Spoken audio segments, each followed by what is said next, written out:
Today, we have a very special bonus video for you guys. It's a collection of 5 horrifying stories that'll have you wondering what could be lurking in our forests. Now, these 5 fan favorite stories have all been completely re-edited for today's episode, so even if you've seen or heard them before, it will feel like a brand new viewing experience.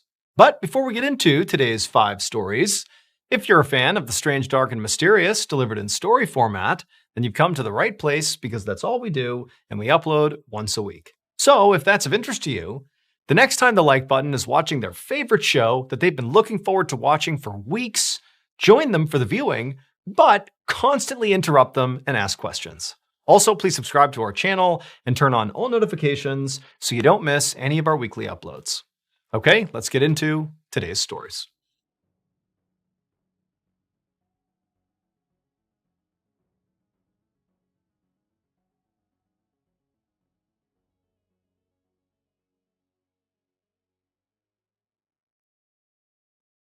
In early July of 1953, Mr. and Mrs. Huggin, along with their 3 young daughters, left their home in Winnipeg, Canada for a 6-week summer vacation. They were headed to the girls' grandparents' summer cabin in Wade, Ontario, which is one of the more remote and wild sections of Ontario. Their cabin was right in the middle of this huge swampy forest, and they were not too far from one of the biggest lakes in Ontario called Fox Lake. The family arrived late on July 4th, so they didn't do anything when they arrived. They just hung out at the cabin. And then early the next day, all the adults decided they wanted to take the girls to Fox Lake for the day. So they began gathering all the supplies they would need while the 3 girls played outside the cabin. Now, there's no neighbors or anybody else anywhere near this cabin. And so it was totally normal to have the girls just play outside. They were not concerned about, them getting taken or something. And so the 2 older girls played in the front yard of the cabin, and Geraldine, the 5-year-old, was playing on the side of the cabin. So the 2 girls in front couldn't see Geraldine, and the adults, they were keeping their eye on all 3 girls, but they were mostly just kind of going in and out of the cabin, getting their stuff together, periodically poking their head out, but the girls were fine. At 10 a.m. that morning, the parents had finally packed up the car, and they were ready to collect the girls to head over to the lake. And so they went outside, they got the 2 girls that were out front, and they went to the side of the house, and they couldn't find Geraldine. Now, they weren't worried because where could she have gone? And so they walked around the house, they're yelling for Geraldine, and they asked the 2 girls, have you seen Geraldine? Where'd she go? And they're like, oh, we don't know. She was just over on the side of the house a minute ago. And so they can't find her outside. And so they go in the cabin thinking she must have gone in there because that's the only place she could be. But after thoroughly looking through the cabin and not finding her, they started to get a little bit more worried. At this point, the adults start talking to each other and they're saying, did anybody see Geraldine in the past couple of minutes? Has anybody seen her? And they all said, yeah, I poked my head out the window and I saw her within the past 10 minutes right on the side of the cabin. And so they all agreed within the past 10 minutes, they had seen her right outside the cabin. So they're alarmed they can't find her, but they're thinking we're gonna find her. So they go back outside and they're looking around and they're yelling for her. Now, this is such a remote section of Ontario that there's really no noise pollution and sound travels really, really well. And so when they were yelling her name, it was booming through the woods. And even if Geraldine had, sprinted for 10 minutes away from the cabin, she still easily would have been within earshot. And all she had to do was just, yell back and they would see her. But she didn't yell back, and there was no sign of her anywhere. And so at this point, the family is panicking, and so they call the police. The police show up, and they're looking around thinking, we're not going to be able to search this very effectively on our own. This is a huge, wild, remote section of Canada. And so they called in some professional trackers that were familiar with this area to come in and help them with their search. They also called the army in Winnipeg to send over some people to assist as well. But as soon as the search started, the skies opened up and dumped rain all over the entire area, basically washing away any footprints that they could have used to potentially find her. As the day wore on and the sun was starting to set and there was still no sign of Geraldine, her father said something to the searchers that was intended to help them find his daughter, but it was just this incredibly heartbreaking comment. And what he told them was his daughter was afraid of the dark, and that once it got dark out in the woods here, she's just going to sit down and cry. And so that will stop her from moving farther away from us, hopefully, and we should be able to find her. But they didn't. And for 3 days, they looked everywhere for her, and there was no trace of her. And to make matters even worse is the weather had been really rainy and cold, not below freezing temperatures, but close, like in the 40-degree Fahrenheit range.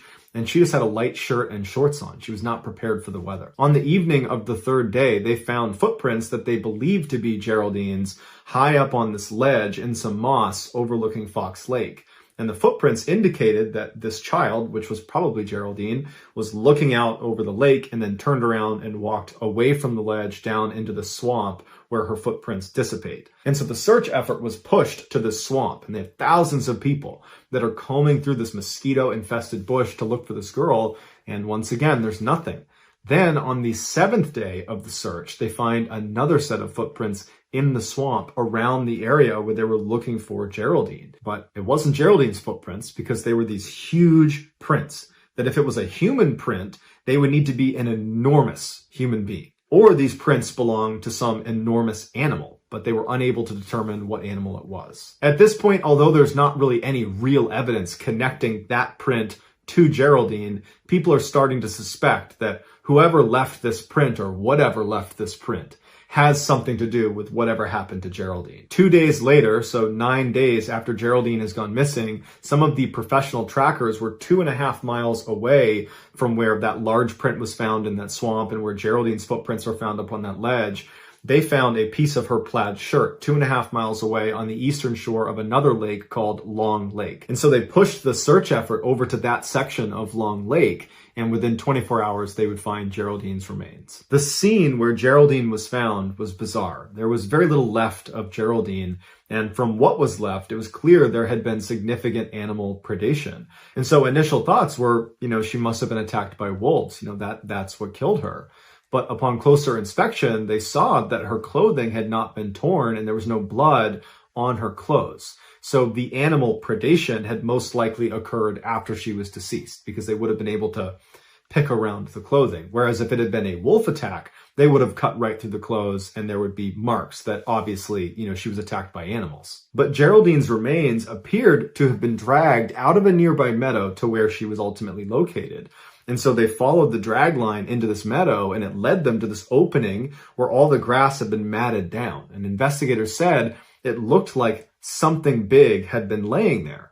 And they speculated that that might have been the area where Geraldine had been killed. And then afterwards, animals had dragged her over to where she was found. And so investigators are like, well, we found that large footprint in the swamp on the 7th day in the same area where we had found Geraldine's footprints, and we thought they might be connected. And now we're finding a large, what appears to be body print in this meadow that's right near where Geraldine's remains have been found. And so probably whoever or whatever left that print in the swamp is the same one that left this print here in the meadow and therefore is probably Geraldine's killer. But this left investigators with two theories that didn't really make any sense.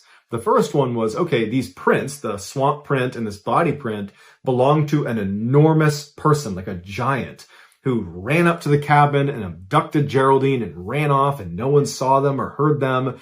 And for weeks, they've managed to totally evade capture despite being, again, an enormous person lumbering through the forest. So that seemed really unlikely. One, that this giant person even existed.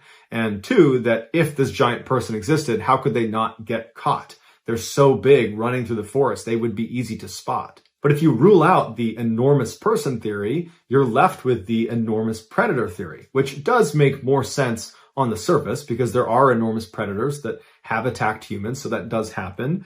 But when they looked at her remains, they ruled out a wolf attack, and really, they ruled out animal attacks. But if this is an enormous predator, how did it kill Geraldine? The family was told that unfortunately, because there wasn't enough left of her, they weren't able to determine a cause of death. And so their best guess is she was probably mauled by wild animals, but they would even level with the family and say, honestly, we don't know what did this. As many of you may know, aside from telling stories on this YouTube channel, I also tell stories on my podcast, the MrBallen podcast, Strange, Dark, and Mysterious Stories. But that's not all. In addition to that podcast, under the Ballen Studios umbrella, there is a whole host of other podcasts that you can binge right now, and their content, all of them, fall into the Strange, Dark, and Mysterious category. For example, if you're into baffling and horrifying medical mysteries, well, you should go check out my other podcast called MrBallen's Medical Mysteries. Or maybe you want to hear from some other voices within our studio, like Luke LaManna. Luke LaManna is a military veteran. He has a super iconic, really deep radio voice, and he has two shows. One is called Wartime Stories, where he basically looks at strange, dark, and mysterious Wartime Stories, and his other show is called Redacted, where he looks at information that used to be classified and he dives into it with his military expertise and experience, and he basically shows you the lies and secrets and half-truths that the most powerful institutions in the world have been keeping from us. We also have shows that are just plain creepy and unsettling, like Bedtime Stories, hosted by Richard Weil, where he dives into the supernatural and cryptids and mysterious deaths. I mean, basically his whole kind of niche is things that keep you up at night. And then two other shows that fall into that sort of unsettling, creepy vibe are Late Nights with Nexpo, hosted by the famous YouTuber Nexpo, where he dives into true, crazy, scary stories. And then we also have another show called Run Fool, hosted by Rodney Barnes. And Rodney is like an icon in the horror genre at large. And on his show, he just dives into this wild, chilling lore, like horror lore. People love that show. Or if you're a history buff and you really want stories that are really rooted in the fabric of our timeline, I mean, stories that are truly historically accurate, but still strange, dark, and mysterious and crazy, well, check out A Twist of History, hosted by Joel. He's great voice. He's a very thorough host. Those stories all have really cool endings, big plot twists at the end. So if you're a fan of the strange, dark, and mysterious, go check out these shows. You can look for them either by name or simply by looking for Ballen Studios on any podcast platform. They are available right now. Enjoy.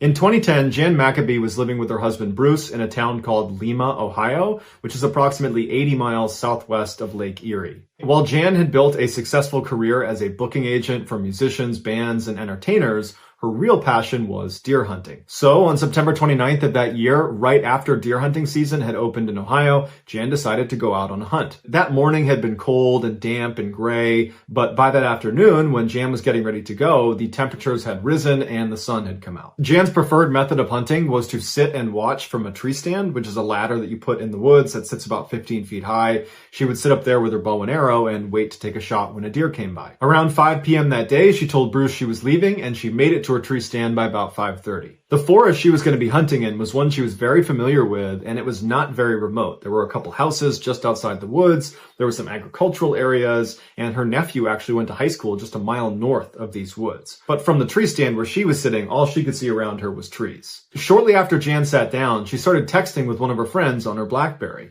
and periodically she'd poke her head up and look for deer. There weren't any, and then she'd go back to texting. The whole time this is happening, Jan can hear birds and crickets and squirrels and all the sounds of the forest all around her. A little after 6 p.m., her texting conversation with her friend reached a natural conclusion, and so she went back to just kind of sitting in the tree stand looking around. By about 6:20 p.m., she still hadn't seen any deer, and she was starting to get bored, so she decided she would take a selfie. She picked up her BlackBerry, she took the selfie, and as soon as she was done, she became aware that the forest had suddenly gone completely quiet. No more squirrels, no more birds, no more crickets, just complete silence. And she knew as a hunter, the only time this happened was when a large predator was in the area and all the other animals went quiet. But Jan would later say there was just something different about this silence. It was so sudden and so complete that it scared her. And she wound up sending another text message to that friend she'd been texting earlier that said, "The woods just went completely silent. Very odd." As soon as Jan hit send on that text message and lowered her phone, she immediately became aware of something about 20 feet away in the tree that was right across from her. And she said it was the most unusual and terrifying thing she had ever seen.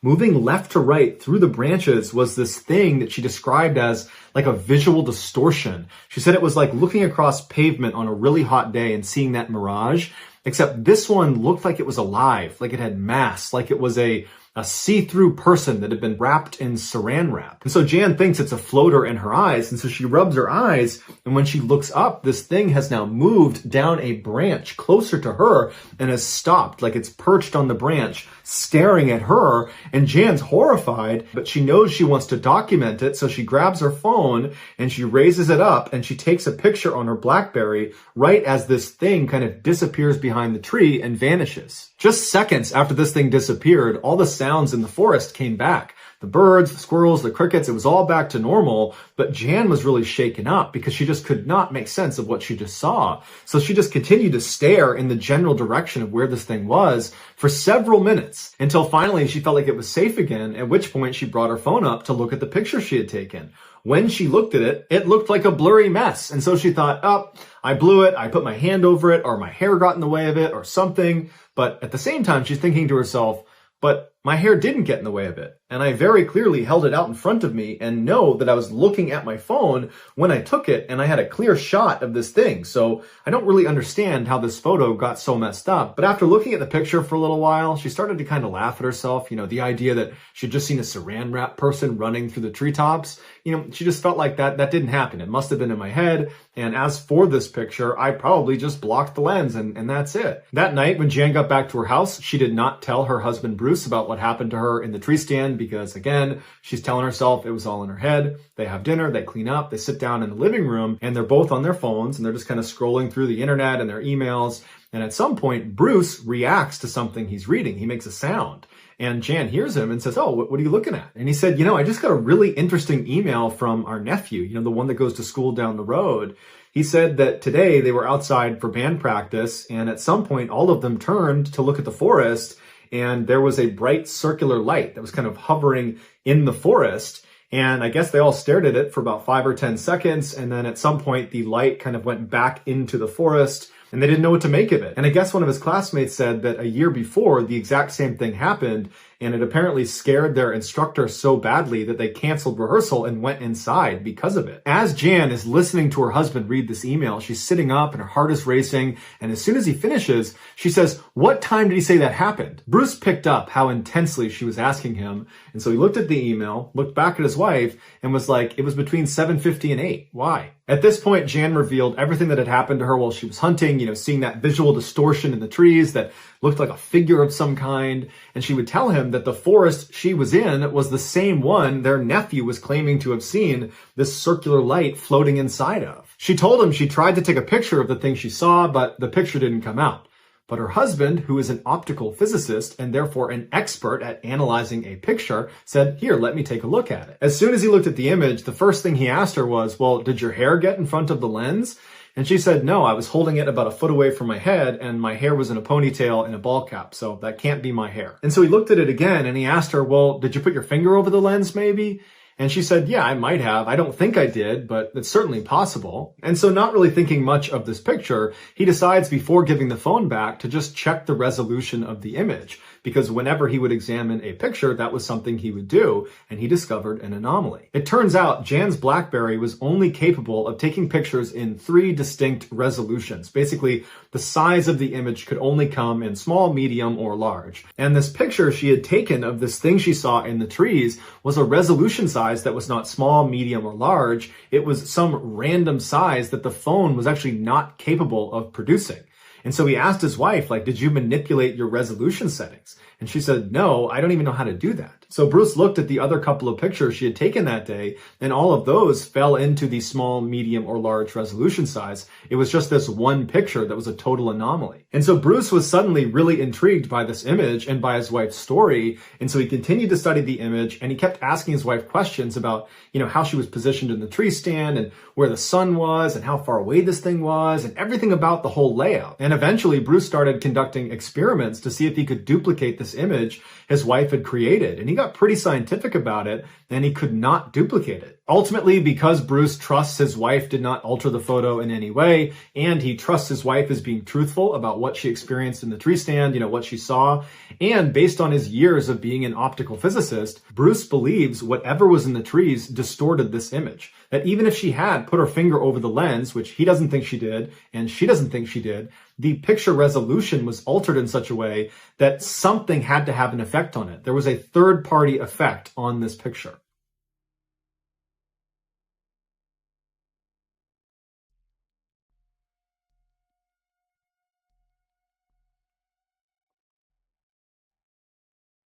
Somewhere out in the Sierra Nevada mountain range lies a small hunting camp that's been there since the 1950s. Despite its fame, only a handful of people know exactly where this camp is, But even if you were given explicit directions on how to get there, you might just walk past it because it's tucked away in the middle of the woods up on this mountain. It's just a small fire pit, a couple of logs around it, another log set up for cutting wood, and there's some paths that have been beaten down over the years from its occupants, but it's pretty much unremarkable. According to camp members, the fastest way to get to the site is by horseback, and it's approximately 8 miles, and it's through very rugged terrain on this mountain, and it includes a 4,000-foot elevation gain. However, this 8-mile trail is not marked, and every year it changes slightly because trees will fall along the way, changing the topography. Ron Moorhead, who's one of the 4 original camp members, laments the fact that anybody knows anything about this campsite. He wishes they could have kept it a secret, but he knew that wasn't an option after what they discovered there in late 1971. In early 1971, Ron was a young man, and he was invited out for the first time to the Sierra camp by the 3 founding members. When Ron got there, he fell in love. It was this beautiful, natural, pristine wilderness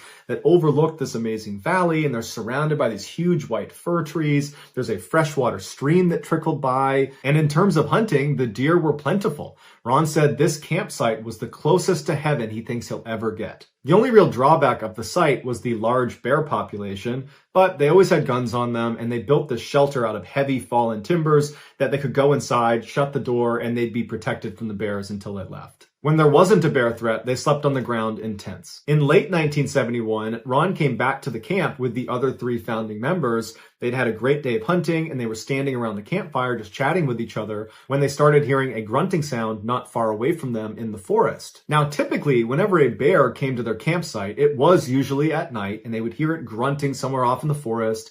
And as soon as they heard it, they would stop and they would listen to kind of confirm it was a bear. And if it was, they would go inside of their shelter and they would wait for it to leave. But this time, when they stopped to listen to confirm it was a bear, the sound they heard next was something they had never heard before. And it was so frightening, they almost fell over each other running to get inside of the shelter. It was like a whooping sound you would expect from an ape, except instead of a series of whoops like you would expect from an ape, it was one loud whoop, and then silence, and then another creature somewhere else made a responding whoop that sounded different than the first. There was at least 2 creatures that were basically speaking to each other out in the forest out of view. Ron would say, as these creatures were howling and whooping at each other out in the forest, the men were huddled around inside of the shelter looking at each other like, what is that? Has anybody heard that sound before? And nobody knew what it was. And after a little while, they heard these creatures running towards the camp. They were pretty well off, but they heard these heavy footsteps approaching. And so Ron and the others, they put themselves up against these slats inside of the shelter where they could look out in the direction where these creatures were, and they're staring out just past the light of their campfire into the dark forest, and they hear these things running, and they stop. They don't come into the clearing. It's like they're just outside of where they could see, and then their tone completely changes. These creatures, which are now one on one side of the camp and one on the other, begin speaking to each other in a language that almost sounds human, but it was nonsensical. It sounded like an imitation of a human language, but not human. And so Ron and the others are terrified, and they're just staring through the slats, waiting to see this creature that's going to emerge at some point, but it never does. Instead, the creatures continue to stay outside of the light, and they move around behind their shelter out of view. And so Ron and the others move to the very middle of their shelter to get as far away from the walls as they can, because there are breaks in the walls, and they're worried one of these things is going to reach through and grab them. But finally, after hours of these creatures running around the perimeter of their camp, communicating in this totally otherworldly language,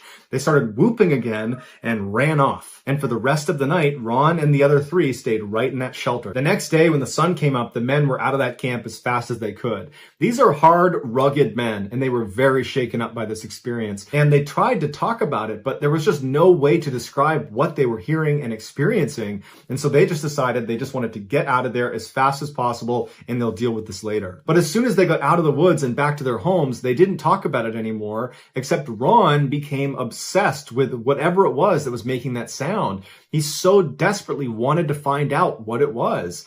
And so he convinced the other 3 members to come with him and go back to the campsite, except this time Ron was going to bring an audio recorder and he was going to try to capture some audio of these creatures. And so the 4 men went back to the campsite. They didn't even hunt that day. They stayed right near the campsite. They made this big fire and they're all just kind of nervously sitting there waiting, kind of hoping it happens and also hoping it doesn't happen. And at some point in the evening, Ron said he heard footsteps way out in the middle of the forest and they sounded like they were running towards the camp.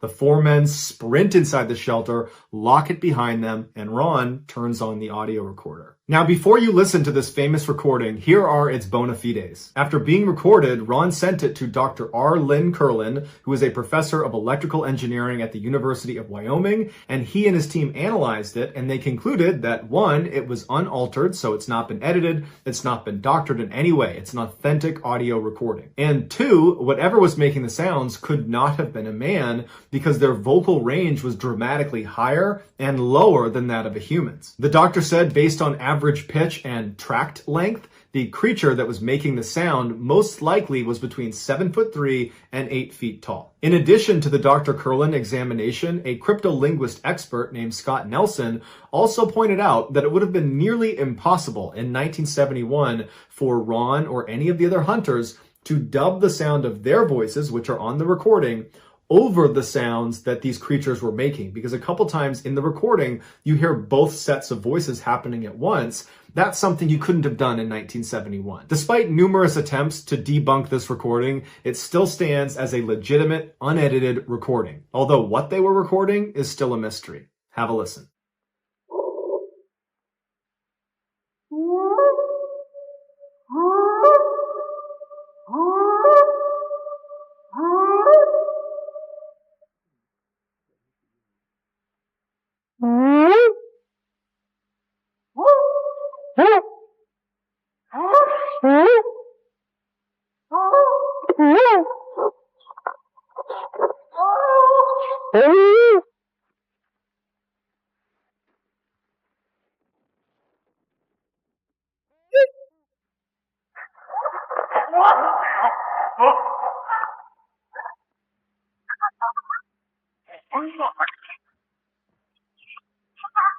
There's 2 of them across the creek at the big rocks.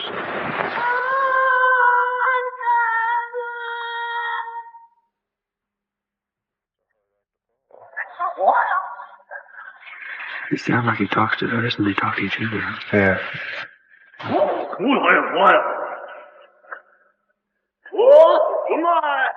Right there, it just seemed moving right through there. Shortly after this recording was made, Ron stopped hunting at this camp. However, over the years, he has gone back several times because he's obsessed with trying to find out what's out in the forest. But he says to this day, he still has no idea.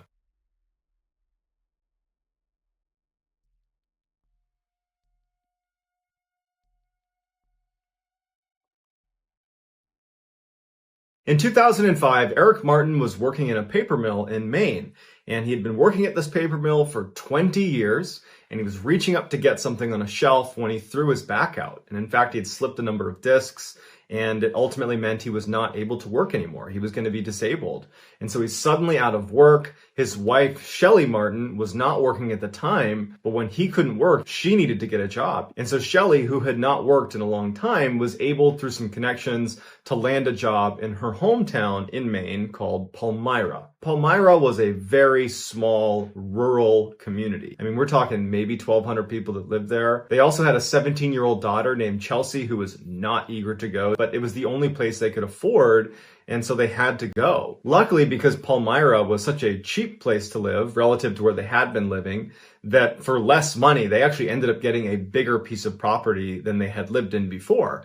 It's this beautiful farmhouse that sat on a whole bunch of acreage, but it was incredibly isolated. You had to go down this bumpy access road to get to their long driveway, and then once you were on the property, you'd look out, and it was just a full 360 degrees of very dense forest that virtually no one was in. There was no nature trails. It was just dark, dense forest everywhere you looked. So even though no one's that happy about it, they end up moving into this farmhouse, and as they're unpacking their truck, Eric picks up one of his many rifles that he owned. Eric came from a long line of hunters. He loved to hunt. It was his favorite thing to do, and he had a whole bunch of guns that he kept. And as he's carrying the rifle into the house, Shelley says, oh no, we're not keeping the guns in the house. You have a barn. You're going to put your guns in there. This had always been a point of contention for them in their marriage. Shelley just didn't feel safe having guns in the house, especially having kids in there. And so ultimately Eric agrees, okay, fine, I won't put my guns in the house. I'll put them in the barn. And so he went in the barn, and he and his son, Sean, who he had come out to help him, they built this gun case for all of his rifles. It was very heavy duty. They put it in the barn, and then they locked that and then locked the barn itself. So they were totally secure in the barn, but definitely not readily accessible. Over that first year, Shelley and Eric developed this ritual where at the end of the day, they would go out on the front porch of their farmhouse and look out onto the front yard, and they would drink coffee. It was something they both looked forward to, and virtually every night they did this. And so almost exactly a year after moving in, it was in early 2006, Shelley and Eric are sitting on their front porch, enjoying their coffee, they're chatting, and Shelley thinks she sees something in the woods. Now, you have to understand the layout and how far away they are from the woods to get a sense of what they were seeing. Right in front of their porch was a gravel road where they parked their cars. About 20 meters away from their house to the left is their barn. And beyond the barn, basically straight out from the porch, is this huge open field where there's no trees or anything. It was like open grazing area. And then way beyond the field was the beginning of this tree line, of this really dense forest. So we're talking at least a couple hundred meters away where she sees these lights. And she described it as like a pulsating light. It did not look like a car or some sort of vehicle, not to mention there was no road out straight ahead from their porch. It was just a dense forest where there was absolutely no one that should have been in there. Eric immediately, when he sees the lights, he thinks there's a poacher on his property, someone illegally hunting on his property. And so he gets Sean, his son, who did not live with them but was staying the night that night, he gets him to come outside and say, hey, do you think that's a poacher down there at the edge of our tree line? And Sean's like, I don't know, maybe. Eric decides that he wants to go tell this person to leave his property. And so he asks Sean to come with him. They figured they would just get to the edge of the property and yell out, hey, this is private property, you need to leave. As they're walking across the field and they're getting closer to the tree line, the lights, those pulsating lights, begin to fade and disappear back into the woods. And they get all the way up to the tree line and they can't see any lights at all. Even though at this point, standing on the edge of the forest, Eric and Sean are fairly confident that this poacher has left, they decide, just to be sure, let's walk a little ways into the woods. Even though it's totally dark, we're not going to get lost. We'll walk a little ways into the woods and just continue to yell, this is private property, so they really do leave. And so they begin walking, and it's a very dense forest, lots of low-hanging limbs. It's not somewhere that's easy to walk. There's no walking trails or anything like that. And they walk, 10, 15 meters into the woods, and then they hear what sounds like someone walking parallel to them, maybe 15 meters away from them on their left. And they both stop and they look. They didn't want to take any chance that they were being stalked by a predator. And so they thought, you know what? The lights are gone. I don't know what animal this is. Let's just get out of here. About a month goes by, and Nathan, who is Chelsea's boyfriend, was staying with the family at the farm. And it was the first nice spring day. I mean, it was a very dark and dreary winter. Maine winters tend to be that way. And so that weekend, Nathan and Chelsea decide, let's go walk around the woods. So they take the two family dogs and they start walking across that big field in front of the house into the forest, the same area where Sean and Eric have been looking for those lights and then heard what sounded like an animal that was near them. And so at first, Chelsea has the dogs on leashes, but they get to the forest and she lets them off their leash to let them go run around and go crazy because they've been cooped up because of the wintertime as well. The two dogs instantly take off running for about 100 meters, and then they come to a dead stop right outside this big mound. It looks like a dirt mound, but they get up close to it and they can tell that it's actually more like a den. There are these huge pieces of wood that have been leaned into like a lean-to type structure with moss and dirt and grass put all over the outside. I mean, it looks like a very intentionally made mound. And there's a circular hole that's been created right on the front of it. And the dogs have stopped right outside and they're poking their heads in and smelling into this hole. And Nathan and Chelsea are looking at this thinking, who did this? Is this like a hunter's thing? Is this something a hunter might make? Would an animal make this? This seems really big for some animal to make this, but it definitely was made on purpose, whatever it is. And so Nathan, he just kind of looks down into this den, but it's totally dark, and he thinks he hears growling coming from inside of the den. And so without any hesitation, he goes, we got to go. I don't know what's living in there, but we got to go. And so they take the dogs, they put them back on leashes, and the two of them get out of the forest as quickly as they can. When Nathan and Chelsea came back to the house, they told Eric and Shelley, and actually Sean was there too, and they said, hey, we found this den of some kind out in the middle of the woods, basically straight out from your front porch. And that's when Eric and Sean said, well, about a month ago, we were out in that same area, and we could have sworn we heard some animal stalking us. A couple of months go by, and Eric and Shelley are sitting on their front porch having their coffee ritual, and there was just this low mist that kind of hung over the entire field. And as they're sitting there, they're commenting on how creepy it was. And what started as just kind of a friendly discussion about the general creepiness took a turn when they realized that they couldn't hear any wildlife. No crickets, no animals, no anything. And normally at night, because they were out here all the time, it was humming with life. And so Shelley had this high-powered flashlight that she always had out with her, and she starts scanning the property, not knowing what she's looking for, but it just seemed really odd that they couldn't hear any wildlife. But after she scans across the whole field, she doesn't see anything, and so she puts her flashlight down and just starts talking to Eric about whatever they normally talked about over coffee at night. Eric would say in numerous interviews that for whatever reason, when she put that flashlight down, he suddenly felt like they were in danger. He's looking out, he doesn't see anything, and then all of a sudden he just says, you know what? We gotta go inside. I don't know what it is, but we gotta go inside. And Shelley's like, come on, I wanna stay out here for a little bit longer. We'll go in a few minutes. And Eric stands up and he's like, no, go inside. And he tries to grab her to kind of push her into the house. And she's kind of fighting against him. And then all of a sudden, Shelley stops. And she goes, did you hear that? And Eric immediately knew that whatever it was, it's the reason he had that sudden feeling of being in danger. Eric turns around and he can't see anything because it's too dark. Shelley grabs her flashlight and she begins scanning the tree line. And she gets to the field and gets about halfway across the field right in front of them, and she stops. Because right in the middle of the field are three creatures that look like wolves. These huge creatures that are looking right at them. Two others join them. So there's 5 wolf-like creatures that are staring at them right from the middle of their field. She says to Eric, what are those? And Eric, who's an experienced hunter, he has no idea. He goes, I think they're bears. They could be wolves. We got to go inside. And so Shelley's just holding the light and they start charging directly at her so fast that she wasn't able to keep the light on them. They were already halfway across the field. They go inside, they shut the door, and they lock it. And without saying a word, the two of them make their rounds across the entire bottom floor, lock every window, close every blind, make sure everything is shut. There was something different about these 5 creatures. The way they started running towards them, it just felt like they were targeting Eric and Shelley. And so even after the house had been secured, they didn't feel safe. And so they're standing in the middle of their cabin, and Eric's saying, my guns are in the barn. We have no protection. And Shelley is like, whatever you do, do not go out there. We don't know what these are. It could be a bear. It could be a wolf. We don't know.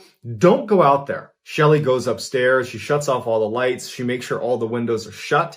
And then she goes to Chelsea's room, her daughter, and she wakes her up and she says, hey, come here. You got to look at this. And they go to the window and they kind of like poke their head into the window because they don't want to like totally open it up and stare out because they don't want the creatures to see them. But they're kind of poking their head out the window and she's like, look. And standing on the gravel are these 5 creatures that are just standing in a row looking directly at the house. It was like they were waiting for them to come out the front door. They were just patiently standing there looking at the house. It did not look like normal animal behavior at all. And as she's looking, one of the animals looks up at Shelley in the window, and the creature stands on its 2 legs. It gets on its hind legs and looks at her, and Shelley gasps and falls over because the creature's like 8 feet tall. And so Shelley's on the ground looking at Chelsea, and she can't believe what she just saw. It's like her brain can't process that this creature, one, had even seen her. They barely had their head up in the window. But that it stood on its hind legs, that it was so big. What are they doing? Sitting in a row right on the outside of the house waiting for us? What's going on here? And so Shelley tells Chelsea, get in your bed, don't go to your windows, don't leave this room. And that's when Shelley also remembers that she hasn't heard her 2 dogs. And she's worried they might be outside. And so she starts quietly walking all along the top floor looking for her dogs. She's calling to her 2 dogs and they don't come out, goes into the master bedroom and finds her 2 dogs hiding in the corner of the room next to each other. Like they're startled by whatever it is outside. Meanwhile, Eric was pacing downstairs thinking he needed to go to the barn and he needed to get his guns to protect the family. But he knew that between his own disability, he can barely walk very fast and he'd have to unlock the barn and then he'd have to pull down the gun case, unlock that. All the while he's exposed to these animals that are out there. And so the next best thing in his mind is maybe he could run outside, get in his truck, and back the truck up to the front door, and then he could get his wife and his daughter to come out, jump in the car, and they could drive away. So he just goes to the window and he pulls the blinds aside to look outside, and those 5 creatures are now gone. They're not sitting on the gravel path right in front of the house. He doesn't know where they are, but they're not in front of the house. And so he closes the blinds and he's like, well, I don't know where they are. It's too dangerous to go out there. He starts pacing some more and he goes back to look and he sees them back in the field where they first saw them. All 5. You can see all 5. They're facing the house still, but he can see them because the moon has now popped through and he's got illumination on the field and he can see all 5. And he's like, okay, maybe if I just keep my eye on them, I can open the door, run out, get the car, back it up without them seeing me. And so without telling Shelley, he opens the door and he goes onto the front porch and he sees them out in the field. He's got a good line of sight on them. Quiet as he can, he walks down the steps and he makes his way over to his truck, which is about 10 meters away. And as he's getting closer and closer to his truck, he's got his eye on the creatures that are in the field. They haven't moved. They apparently haven't seen him. He gets to the driver's side of his truck and he's got his keys out and he's kind of fumbling to hit the unlock button, and then his motion sensor light kicks on. And he's so on edge being out there, when the light kicks on, he drops his keys because he's so startled. And the first thing he does is he looks towards the field and he sees that one of the 5 creatures is now standing on its hind legs looking at him directly. Before he even bends down to get his keys, he sees them all running towards him. He reaches down, he grabs his keys, he runs back to the house as fast as he can, and he gets inside and slams it right as he can hear them crossing the gravel right in front of the house. And he hears them bound onto the porch and start running around the wraparound porch. He's too scared to even look in the window, so he ducks down to get out of view. Shelley, who was upstairs, can hear everything going on and she yells, Eric, what's going on? And he goes, stay up there, stay up there. Shelley, Eric, Chelsea, everyone's just frozen waiting, knowing that these creatures are right on the other side, walking along his wraparound porch. And after a while, he hears the footsteps of these creatures leave the porch and go back onto the gravel area. And at some point, he pokes his head up and he looks, and all 5 are sitting there just facing the house, waiting for them to come out of the house. And so he scurries up the stairs to where Shelley and Chelsea are, and they just are so scared. So they decide they gotta call the police. If nothing else, the police will drive up and their vehicle might scare away these creatures. But on the phone, Shelley lets on that what they're really scared about is something on their property. In fact, it's 5 creatures, things running around outside their property.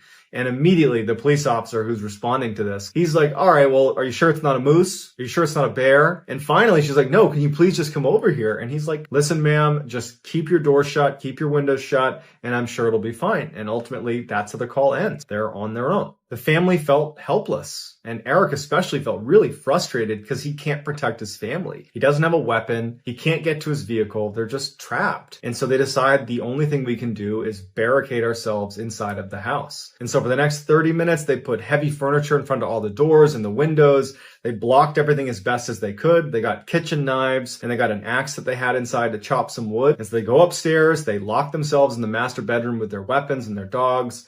And they get on the bed and they just decide all we can do is wait until the sun comes up. During the time they were barricading their house, they would look out from time to time and they would see the 5 creatures just sitting on that gravel area right in front of their house, just waiting for them. When they finally went upstairs and barricaded themselves in that room, they immediately heard the creatures move off of the gravel. And they heard a couple of them at least walk onto the porch and start pacing around the porch. And it's totally silent besides the sounds of these creatures. And they were clearly communicating with each other. They were bumping into walls and then they were howling at each other. There was clear communication happening where they were trying to coordinate some sort of attack on the family. Now, the way the house was set up is there was a 2nd floor roof, and then the 1st floor was a little bit wider than the 2nd floor and had its own kind of separate roof. And after a while, the creatures stopped walking on the porch. They left the porch and it's just silence. And then they would hear them jump onto that 1st roof. The scary thing about this is that if you walked around the roof, you could actually look into the 2nd floor windows. And so they're laying there and periodically they'd be looking out their window. There was windows on either side of the room they were in, but there was a thin curtain between them and the window. And so from time to time, these creatures would walk past their windows and they would stop. They'd put their paws up onto the window and they would look inside.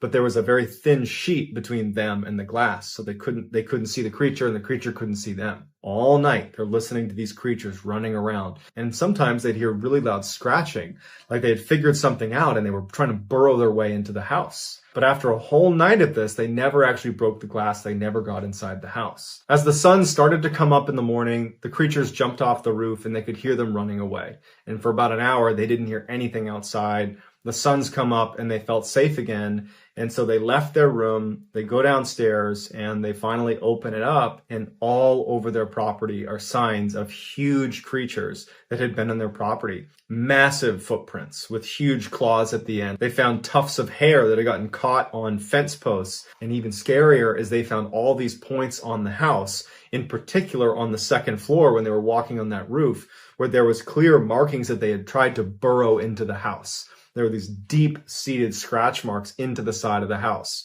The front door had been scratched apart. I mean, it was very clear that whatever these creatures were, they were trying to get into the house, but they had just been unsuccessful. This experience was so traumatic for the family that they sold the house and they moved very quickly after that. And they have not experienced anything like that since they left.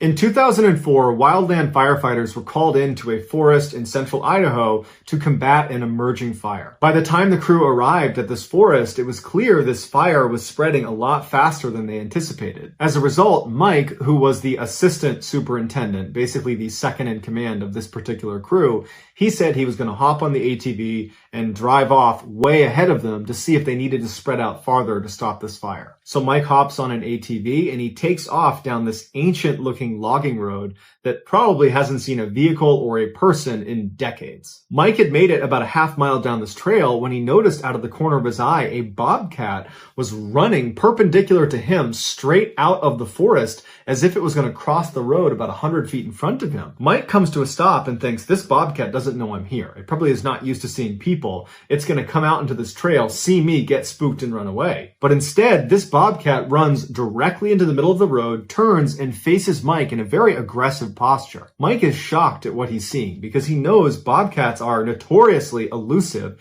and they're nocturnal. So for this thing to be out in the daytime and to be intentionally blocking his path and standing there aggressively like it's going to attack him was so out of the ordinary. So the two of them are just looking at each other, not moving for about 10 seconds until this bobcat opens its mouth and then begins screaming like a person. It did not seem like the right sound for what he was looking at. He said more than scary, it was just intensely weird. And just as quickly as this bobcat has arrived, it stops screaming, turns and runs to a tree, sprints up the tree and climbs onto this branch that happens to be perched right over the trail he's on. And Mike's looking up at this bobcat that's right over this trail, and he knows if I'm going to continue going down this trail, I have to go under this screaming bobcat. Although totally freaked out, he knew he needed to keep going down this trail, and he's thinking to himself, you know what, this bobcat is probably just scared of me, and that was its reaction, as bizarre as it was. And so he throws his ATV in gear, and he starts slowly moving down the trail, the whole time keeping his eye on the bobcat, making sure it doesn't show any sign like it's going to leap off onto him.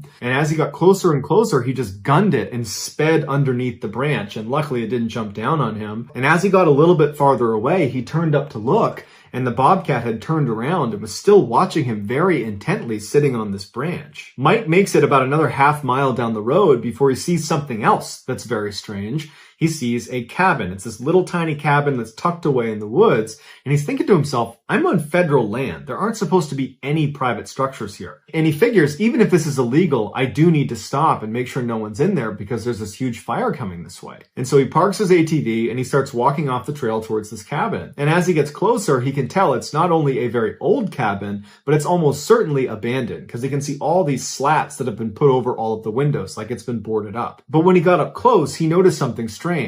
The door itself into this cabin was not boarded up and the doorknob was missing, and in its place was this shiny silver chain link that was thread through the opening where there should have been a doorknob around a wooden post that was right outside the door. Basically a makeshift lock because there was no doorknob to it. And he's thinking how weird it is that in the middle of this forest, on an old ancient logging road that clearly no one goes down, where bobcats are running around freely, that there would be this new chain here, which indicates someone must have been here recently.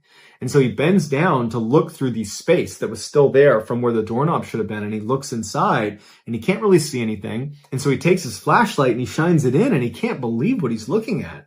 There's all this furniture inside this tiny little cabin in the middle of nowhere, and it's all upside down. And he's just totally creeped out. So he puts his flashlight away and kind of backs up, and he starts walking back towards the road, and he can't help it, but the whole time he's looking over his shoulder back at the cabin, like someone's going to emerge from outside of this cabin. He gets to the road, and by the time he's there, he's running. He jumps on his ATV, he whips it around, and he starts blazing back up the logging road back towards his crew. And when he turns the corner to where that bobcat was, he sees there is now a Native American woman standing in the middle of the path. She's wearing this tattered white nightgown, she's barefoot, and she's standing in the same spot he saw that bobcat. And she's looking at him as if she's expecting him, like she's been tipped off that he's going to be here. And he stops about 100 feet away from her, and now he's officially freaked out. He's still looking over his shoulder towards that cabin because now everything is just totally weird to him. And before he has a chance to do anything, this woman lets out a scream, a blood-curdling scream that is identical to the bobcat's scream. And so Mike is totally unnerved by this. Everything about this day has really gone sideways as this woman is screaming at the top of her lungs, and then suddenly she stops. Mike's still just standing there like, what's going on?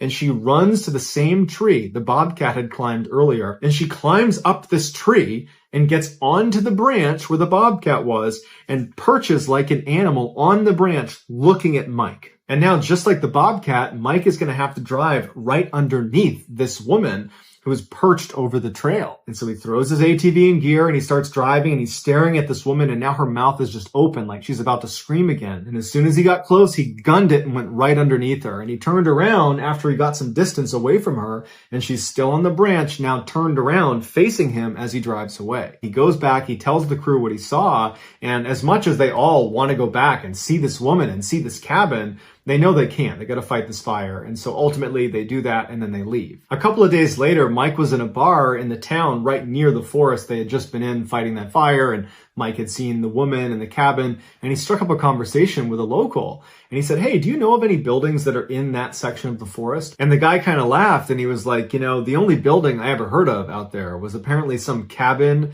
where some crazy lady thought of herself as a witch, and she apparently had a bobcat for a pet. And so we as kids were just told to stay away from there. So besides that, I don't know.